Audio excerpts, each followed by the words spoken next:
Selamat datang teman-teman pada video terakhir MOC Ekonomi yang membahas mengenai akuntansi sebagai sistem informasi. Pada video terakhir ini, kita akan membahas mengenai profesi akuntansi dan etika yang ada. Sebagai pengantar, sekarang bidang-bidang akuntansi semakin berkembang. Hal ini akan berdampak pada semakin berkembangnya profesi yang ditimbulkan dari keilmuan akuntansi. Berkembangnya keilmuan juga harus diiringi dengan berkembangnya etika, sehingga akuntansi akan menjadi ilmu yang berintegritas. Profesi akuntansi. Yang pertama, kita mengenal yang namanya akuntan publik. Akuntan publik merupakan akuntan yang memberikan jasanya untuk mendapatkan imbalan atau honor. Biasanya, pengguna informasi dari akuntan publik merupakan pengguna eksternal, antara lain investor maupun pemerintah. Yang kedua adalah akuntan manajemen. Akuntan manajemen merupakan akuntan yang memberikan jasanya untuk organisasi, baik untuk perusahaan maupun organisasi nirlaba. Disebut pula dengan akuntan internal karena bekerja dalam jajaran manajemen suatu organisasi. Akuntan manajemen juga diharapkan memiliki sertifikasi keahlian sebagai bukti bahwa orang tersebut berkompeten dalam bidang akuntansi manajemen. Yang ketiga adalah auditor internal. Auditor internal merupakan akuntan yang biasanya melakukan audit akuntansi dan prosedur yang dilaksanakan di tempat dia bekerja.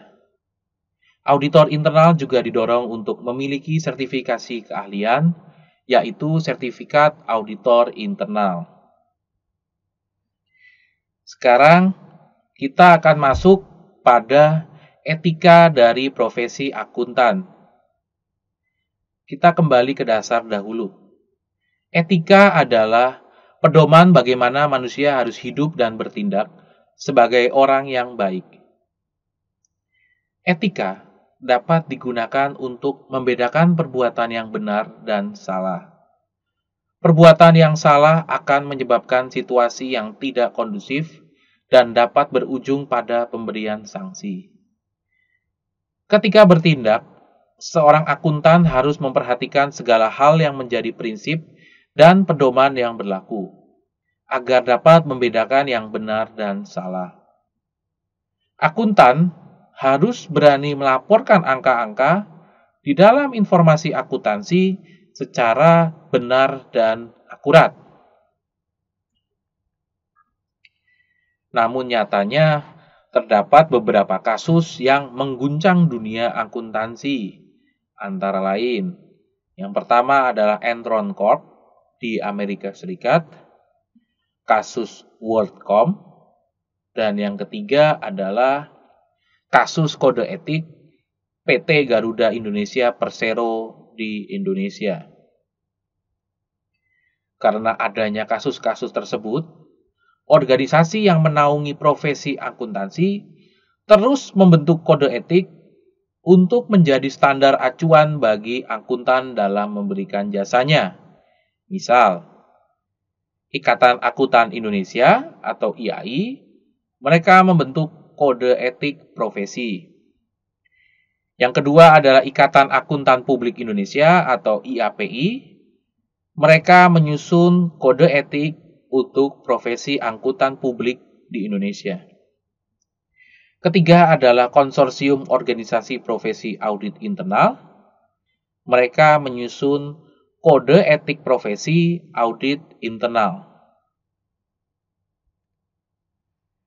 Kode etik yang diciptakan sifatnya tidak statis. Artinya, kode etik akan terus berkembang sesuai dengan perkembangan zaman. Pada akhirnya, hal terpenting yang harus dipegang adalah kejujuran dari akuntan dalam memegang komitmen dan menjalankan tugas serta tanggung jawabnya sehari-hari agar informasi akuntansi yang diberikan dapat sesuai dengan kenyataannya. Demikian teman-teman, penjelasan mengenai profesi akuntansi dan etika yang ada sekarang. Semoga penjelasan mengenai topik tadi dapat dipahami teman-teman semua. Terima kasih atas perhatian teman-teman semua, dan kita berjumpa pada bab yang baru.